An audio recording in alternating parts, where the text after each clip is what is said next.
Hello friends, Suhani's kitchen बघणाऱ्या माझ्या सगळ्या खवय्यांचं खूप मनापासून स्वागत। आज आपण नवरात्रीच्या उपवासांसाठी झटपट होणारे आणि पचायला हलके असे पदार्थ करणार आहोत। चला तर मग जाऊया माझ्या किचन मध्ये आणि बघूया यांची साहित्य आणि कृती। सुरुवात करूया उपवासाच्या लोणी स्पंज डोस्याने। उपवास स्पेशल लोणी स्पंज डोसा करण्यासाठी इथे मी एक भांड भरून वरईचे तांदूळ घेतलेले आहेत। यालाच भगर तांदूळ असं सुद्धा म्हणतात। तांदूळ निवडून 2 ते 3 वेळा स्वच्छ पाण्याने धुवून घ्यायचे आहेत। धुतलेले तांदूळ भरपूर पाणी भरून 7 ते 8 तास भिजत ठेवायचे आहेत। आता इथे ज्या भांड्याने वरी तांदूळ घेतला त्याच भांड्याने अर्ध भांड साबुदाणा घ्यायचा आहे। साबुदाणा एकदाच अगदी हलक्या हाताने धुवून घ्यायचा आहे। चोळून धुवून आपल्याला त्यातलं स्टार्च घालवायचं नाहीये। साबुदाण्याच्या वर अर्धा इंच येईल एवढं पाणी भरून साबुदाणा सुद्धा 8 तास भिजत ठेवायचा आहे। 8 तास होऊन गेलेले आहेत। आपण झाकण उघडून बघूया। हे पहा, साबुदाणा छान फुललाय आणि भिजलाय सुद्धा। वरी तांदूळ सुद्धा छान भिजलेले आहेत। आता आपण हे दोन्हीही गंधासारखं गुळगुळीत वाटून घ्यायचं आहे। सगळ्यात आधी मिक्सरच्या भांड्यात साबुदाणा काढायचा आहे। त्यात 2 मोठे चमचे भरून आंबट दही घालायचं आहे। आंबट दह्यामुळे डोशाला छान हवीशी आंबूस चव येते आणि पीठ सुद्धा लवकर फर्मेंट होतं। लागेल तसं थोडं पाणी घालत अगदी बारीक वाटून घ्यायचं आहे। हे पहा, हे असं छान क्रीमी दिसायला हवं। फार जास्त पाणी घालून पातळ करायचं नाही किंवा यात साबुदाण्याचे कण राहिले तरी डोसे चांगले होणार नाहीत। आता यात पाण्यातून निथळलेले वरईचे तांदूळ घालून पुन्हा एकदा गंधासारखं गुळगुळीत वाटून घ्यायचं आहे। लोणी स्पंज डोशासाठी पांढरं शुभ्र क्रीमी बॅटर तयार आहे। तुम्ही याची कन्सिस्टन्सी अगदी जवळून बघू शकता। हे आपल्या नेहमीच्या इडली डोशासारखं थिक रिबन कन्सिस्टन्सीचं बॅटर तयार झालेलं आहे। अशा पद्धतीने परफेक्ट बॅटर तयार झालं की डोसे सुद्धा अगदी मस्त मऊ लुसलुशीत होतात। तयार बॅटर एका बाउलमध्ये काढून घ्यायचं आहे आणि 2 ते 3 मिनिटं एकाच दिशेने चमच्याने चांगलं फेटून घ्यायचं आहे। आता हे झाकून 7 ते 8 तास किंवा रात्रभर उबदार जागी फर्मेंट व्हायला ठेवायचं आहे। मी रात्रभर हे बॅटर फर्मेंट व्हायला ठेवलं होतं। आता सकाळी उघडून बघूया। फर्मेंट झालेलं बॅटर पुन्हा एकदा एकजीव करून ढवळून घेऊया। चवीनुसार मीठ घालून मिक्स करून घेऊया। डोसे घालण्यासाठी मी बिडाचा पॅन गरम करून घेतलेला आहे आणि त्याला थोडंसं तूप लावून घेणार आहे। गॅसची आच मंद करायची आहे आणि पॅनवर डावभर बॅटर घालायचं आहे। हे डोसे जाडसर स्पंज सारखे मऊ लुसलुशीत असतात। हे पहा, पॅनवर बॅटर घातल्या त्यावर जाळी धरलेली आहे। आता यावर झाकण ठेवायचं आहे आणि मध्यम आचेवर 1 मिनिटभर डोशाला वाफ द्यायची आहे। 1 मिनिटानंतर झाकण काढलंय आणि आपल्याला असं दिसतंय की वरचं ओलसर पीठ पूर्णपणे कोरडं झालेलं आहे।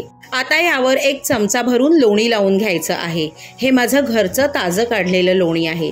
तुमच्याकडे लोणी नसेल तर बटर किंवा तूप लावलं तरीही चालेल। आता याच्या कडा सोडवून अलगदपणे डोसा फ्लिप करून घ्यायचा आहे आणि दुसऱ्या बाजूने मध्यम आचेवर 1 मिनिटभर भाजून घ्यायचा आहे। तयार झाला चविष्ट, पौष्टिक, मऊ लुसलुशीत, जाळीदार लोणी स्पंज डोसा। तयार डोसा आपण प्लेटमध्ये किंवा केळीच्या पानावर काढून घेऊया आणि अशाच पद्धतीने उरलेले सगळे डोसे करून घेऊया। दिलेल्या प्रमाणात मध्यम आकाराचे एकूण 6 ते 7 डोसे होतात। खोबऱ्याची चटणी, शेंगदाण्याची चटणी किंवा बटाट्याच्या भाजीसोबत गरमागरम डोसे एन्जॉय करा। यानंतरचा आपला पदार्थ आहे मोकळा, मऊ लुसलुशीत रताळ्याचा किस। यालाच रताळ्याची खिचडी असं सुद्धा म्हणतात। आज आपण 4 ते 5 जणांना व्यवस्थित पुरेल असा किस करणार आहोत। त्यासाठी इथे मी अर्धा किलो रताळी घेतलेली आहेत। रताळी स्वच्छ धुवून पुसून त्याची सालं काढून अशा पद्धतीने किस करून घेतलेला आहे आणि हा किस पाण्यात घातलेला आहे।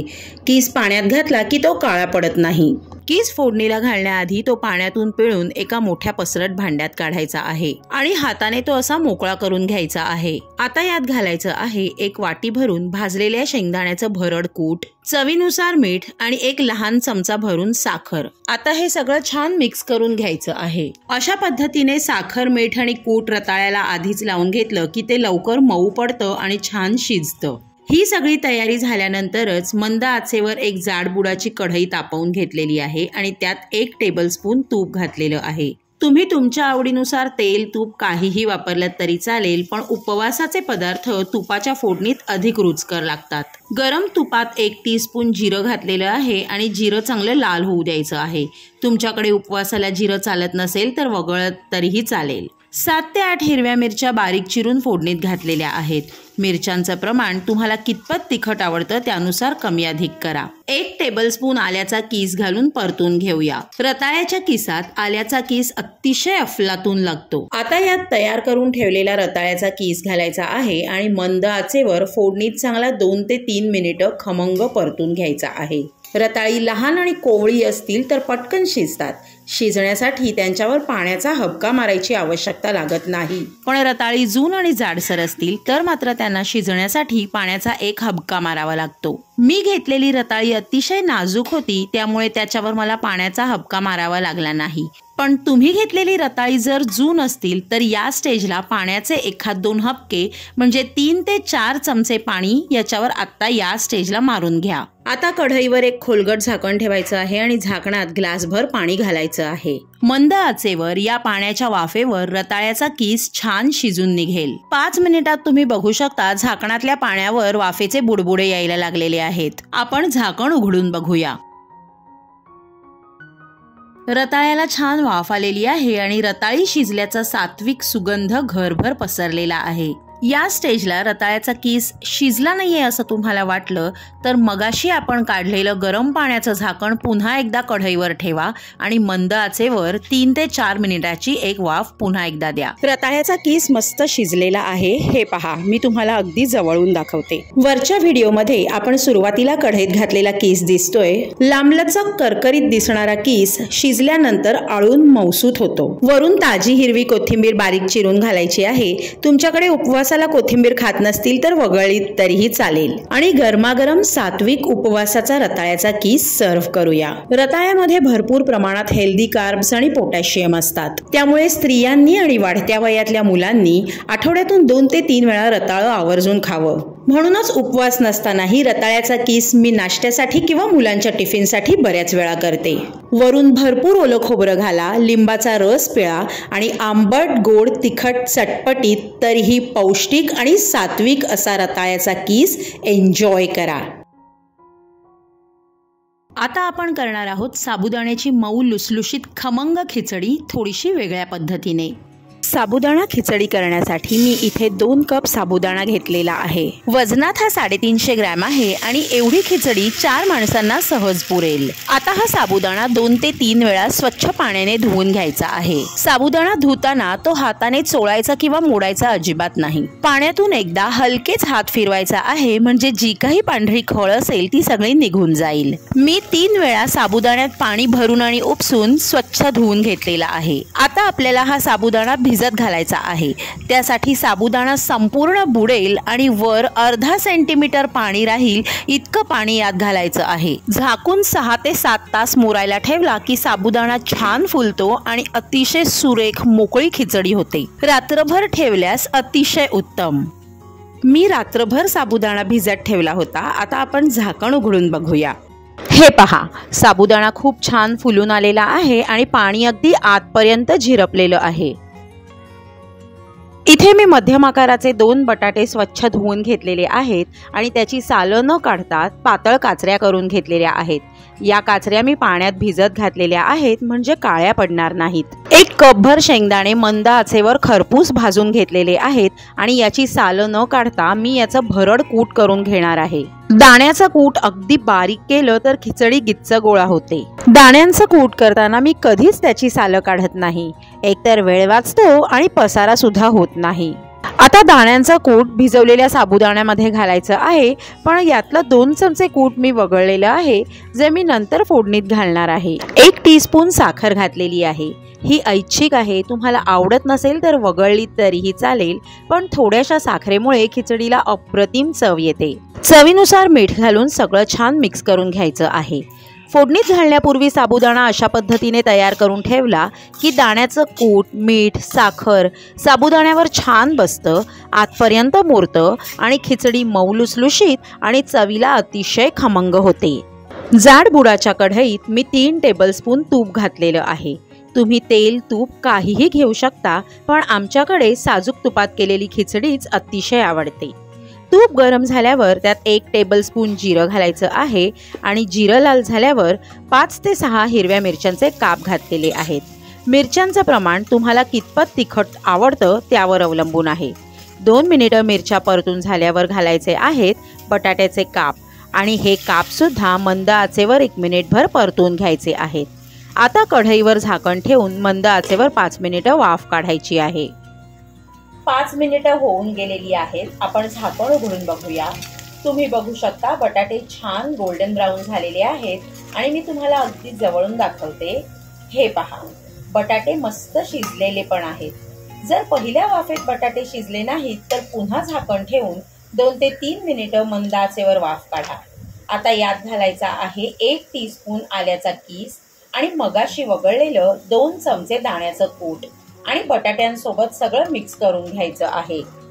अनेक जण यात उकडलेला बटाटा घालतात, पण एकदा माझ्या पद्धतीने कच्चा बटाटा घालून खिचडी करून बघा, खिचडी 1 नंबर लागते। आता घालायचा आहे तयार करून ठेवलेला साबुदाणा, पण साबुदाणा सगळा एकदम घालायचा नाहीये, आधी थोडासा घालायचा आहे आणि बटाट्यासोबत परतून घ्यायचा आहे, नाहीतर सगळा साबुदाणा घालेपर्यंत खाली मिरच्या आणि बटाटे करपून जातील। उरलेला सगळा साबुदाणा घालून सगळं एकजीव करून घ्यायचं आहे। आता यात अर्ध्या लिंबाचा रस पिळायचा आहे आणि पुन्हा एकदा सगळं छान एकजीव करून घ्यायचं आहे। तुमच्याकडे उपवासाला जिरं, आलं, लिंबाचा रस यातलं काहीही चालत नसेल तर वगळलं तरीही चालेल। आता यावर झाकण ठेवायचं आहे आणि मंद आचेवर 2 ते 3 मिनिटं वाफ काढायची आहे। 2 मिनिटांपेक्षा जास्त वेळ खिचडी झाकू नका, नाहीतर आतमध्ये वाफेच्या पाण्यात खिचडीचा चिकट गिच्च गोळा होईल। 2 मिनिटं होऊन गेलेली आहेत। आपण झाकण उघडून बघूया। तुम्ही बघू शकता साबुदाणा पहिल्यापेक्षा अधिक छान फुललेला आहे, पण एकमेकांना अजिबात चिकटलेला नाहीये। खिचडी मस्त मोकळी झालेली आहे। आता इथून पुढे 8 ते 10 मिनिटं खिचडीवर झाकण न ठेवता त्याला वाफ काढायची आहे आणि मध्ये मध्ये 2-3 मिनिटांनी खिचडी परतवत राहायचं आहे। मी 10 मिनिटं खिचडीला वाफ काढलेली आहे, त्याच्या 4 वेळा ती खालीवर करून घेतलेली आहे। अशा पद्धतीने तुम्ही खिचडी केली तर ती खात्रीशीरपणे चिकट न होता मोकळी आणि मऊ लुसलुशीत होईल। सकाळी केलेली खिचडी संध्याकाळी खाल्ली तरीही चिवट किंवा वातड होणार नाही। अतिशय खमंग आणि चविष्ट अशी खिचडी तयार आहे। या स्टेजला गॅस बंद करायचा आहे आणि एक शेवटची टिप सांगणार आहे, ती आवर्जून फॉलो करायची आहे। गॅस बंद केल्यानंतर 1 टेबलस्पून तूप खिचडीत घालायचं आहे आणि 5 मिनिटं खिचडी तशीच झाकून ठेवायची आहे। असं केल्यामुळे तुपाचा स्निग्ध सुवास खिचडीत छान उतरतो आणि खिचडी दीर्घकाळ खमंग राहते। 5 मिनिटांनंतर झाकण काढून खिचडी सारखी करून घ्यायची आहे आणि गरमागरम खिचडी सर्व्ह करायची आहे। खिचडी बरोबर तळलेली हिरवी मिरची, दही, काकडीची कोशिंबीर असेल तर क्या कहने। आपला पुढचा पदार्थ आहे मऊ लुसलुशीत जाळीदार उपवासाची आंबोळी। आंबोळी करण्यासाठी मिक्सरच्या भांड्यात मी 1 कप वरईचा तांदूळ घेतलेला आहे, यालाच भगर असं सुद्धा म्हणतात। यात घालायचा आहे पाव कप राजगिरा। राजगिरा धान्य हे कुठल्याही सुपरमार्केटमध्ये किंवा वाण्याकडे सहज मिळतं। राजगिऱ्याचे अनेक हेल्थ बेनिफिट्स आहेत आणि म्हणूनच राजगिऱ्याला सुपर फूड असं म्हटलं जातं। पाव कप साबुदाणा घालायचा आहे। सगळं धान्य मी स्वच्छ निवडून कॉटनच्या कपड्यावर पुसून घेतलेलं आहे। मिक्सरचं झाकण लावून याचं बारीक पीठ दळून घ्यायचं आहे। हे पहा, मी तुम्हाला अगदी जवळून दाखवते पीठ किती छान दळलं गेलंय आणि बोटावर घेतलं तर ते अजिबात चरचरीत लागत नाहीये। मिक्सरमध्ये दळलेलं पीठ मोठ्या भांड्यात काढून घ्यायचं आहे। यात घालायचं आहे अर्धा कप ताजं दही। लक्षात असू द्या, दही फार आंबट नसावं। थोडं थोडं पाणी घालून आंबोळीसाठी पीठ भिजवायचं आहे। मिक्सरच्या ज्या भांड्यात आपण पीठ दळलं होतं त्यातून खंगाळून काढून 1 कप पाणी मी घेतलेलं आहे आणि तेच पाणी पीठ भिजवायला वापरणार आहे। पीठ एकजीव येण्यासाठी इथे तुम्ही बलून विस्कचा वापर केला तरीही चालेल। आंबोळीसाठी सरसरीत पीठ भिजवून तयार आहे आणि हे पीठ भिजवायला मला बरोबर 1 कप पाणी लागलं। भिजवलेलं पीठ फर्मेंट होण्यासाठी 5 ते 6 तास झाकून ठेवायचं आहे। रात्रभर ठेवल्यास अतिशय उत्तम। मी रात्रभर पीठ झाकून ठेवलं होतं। आता आपण झाकण उघडून बघूया। हे पहा, तुम्ही बघू शकता दळलेलं पीठ खाली बसलेलं आहे आणि पाणी वर राहिलेलं आहे। डाळ तांदळाच्या पिठासारखं हे फार जास्त फुगून येत नाही, पण तरीही सोडा किंवा इनो न घालता आंबोळीला जाळी खूप सुरेख पडते। सगळं पीठ एकसारखं करून घ्यायचं आहे। पिठात चवीनुसार मीठ घालून सगळं मिक्स करून घ्यायचं आहे। आंबोळीचं पीठ असं सरसरीत असायला हवं। मला तर वरून पाणी घालावं लागलं नाही, पण तुमचं पीठ जर घट्ट झालेलं असेल तर वरून थोडंसं पाणी घालून अशा पद्धतीने ते सरसरीत करून घ्या। आता आंबोळी सोबत खाण्यासाठी आपण एक झटपट पण चटपटीत डिप बनवूया। त्यासाठी एका बाउलमध्ये मी अर्धा कप ताजं दही घेतलेलं आहे आणि दही छान फेटून घ्यायचं आहे। दह्यात घालायची आहे अर्धा टीस्पून लाल मिरची पावडर। तुमच्याकडे उपासाला लाल मिरची पावडर चालत नसेल तर 2-3 हिरव्या मिरच्यांचा ठेचा करून घातलात तरीही चालेल। चवीनुसार मीठ, अर्धा टीस्पून साखर आणि 1 टेबलस्पून भाजलेल्या शेंगदाण्यांचं भरड कूट घालायचं आहे आणि सगळं छान मिक्स करून घ्यायचं आहे। चटणी बरोबर आंबोळ्या सुंदर लागतातच, पण एकदा हे दह्याचं डिप करून बघा, याच्याबरोबरही आंबोळी अफलातून लागते। आंबोळीचं पीठ तयार आहे, दह्याचं डिप तयार आहे। आता आपण आंबोळ्या घालून घेऊया। आज मी तुम्हाला लोखंडी तवा आणि नॉनस्टिक पॅन दोन्हीवरही आंबोळी घालून दाखवणार आहे। लोखंडी तवा छान गरम करून घेतलेला आहे आणि त्याला तूप लावून घेतलेलं आहे। आता गॅसची आच मंद करायची आहे आणि एक डावभर आंबोळीचं बॅटर तव्याच्या मध्यभागी सोडायचं आहे। बॅटर आपोआप पसरलं जातं, पण डावेच्या मागच्या बाजूने थोडंसं सारखं करून घ्यायचं आहे। आंबोळी जराशी जाडसरच ठेवायची आहे, म्हणजे ती छान मऊ लुसलुशीत होते आणि चवीलाही खूप छान लागते। तुम्ही बघू शकता बॅटर घातल्यावर त्याच्यावर लगेचच जाळी धरायला सुरुवात झालेली आहे। यावर झाकण झाकायचं आहे आणि गॅसची आच मध्यम करायची आहे। 1 मिनिटभराने झाकण काढून घेऊया। तुम्ही बघू शकता आंबोळीची वरची बाजू पूर्णपणे सुकलेली आहे आणि मी तुम्हाला ही आंबोळी अगदी जवळून दाखवते।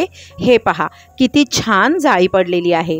आता याला वरून थोडंसं तूप लावून घेऊया। तुम्ही तुमच्या आवडीप्रमाणे तेल किंवा तूप काहीही लावू शकता। आंबोळीच्या कडा सोडवून घेऊन ती फ्लिप करूया आणि दुसऱ्या बाजूने सुद्धा भाजून घेऊया। रंग किती सुरेख आलेला आहे आणि आंबोळी मस्त खरपूस दिसते। दुसऱ्या बाजूने मात्र अगदी अर्धा मिनिट आंबोळी भाजायची आहे। जास्त वेळ भाजू नका, नाहीतर थंड झाल्यावर ती चिवट होईल। तयार आंबोळी मी चाळणीत काढून घेणार आहे। अशाच पद्धतीने एक आंबोळी मी तुम्हाला नॉनस्टिक पॅनवर घालून दाखवते। नॉनस्टिक पॅनला पण थोडंसं तूप लावून घेतलेलं आहे आणि आंबोळीचं बॅटर पॅनच्या मधोमध सोडायचं आहे। ते आपोआप पसरलं जातं। डावेच्या मागच्या बाजूने अगदी हलकेच एकसारखं करून घेऊया। ही पहा आंबोळीवर हळूहळू चढत जाणारी जाळी। 1 मिनिटभरासाठी झाकण झाकून मंद ते मध्यम आचेवर आंबोळी एका बाजूने भाजून घ्यायची आहे। झाकण काढल्यानंतर वरच्या बाजूने थोडंसं तूप लावून घेऊया आणि आंबोळी फ्लिप करून दुसऱ्या बाजूने सुद्धा भाजून घेऊया। लक्षात असू द्या, दुसऱ्या बाजूने मध्यम आचेवर 1 मिनिटभरच आंबोळी भाजायची आहे। तयार आंबोळी चाळणीत काढून घेऊया आणि अशा पद्धतीने उरलेल्या सगळ्या आंबोळ्या करून घ्यायच्या आहेत। लोखंडी तव्यावर करा किंवा नॉनस्टिकवर, आंबोळ्या भारी लागतात। दिलेल्या साहित्याच्या प्रमाणात एकूण 9 ते 10 आंबोळ्या होतील। तयार केलेल्या दह्याच्या डिप बरोबर गरमागरम आंबोळ्या एन्जॉय करा। सो फ्रेंड्स, या 4 पैकी तुम्हाला सगळ्यात जास्त कुठली रेसिपी आवडली आणि येत्या नवरात्रीत तुम्ही कुठली रेसिपी करून बघणार आहात हे मला कमेंट करून नक्की कळवा। भेटूया लवकरच एका नवीन रेसिपीसह, पण तोपर्यंत बाय बाय।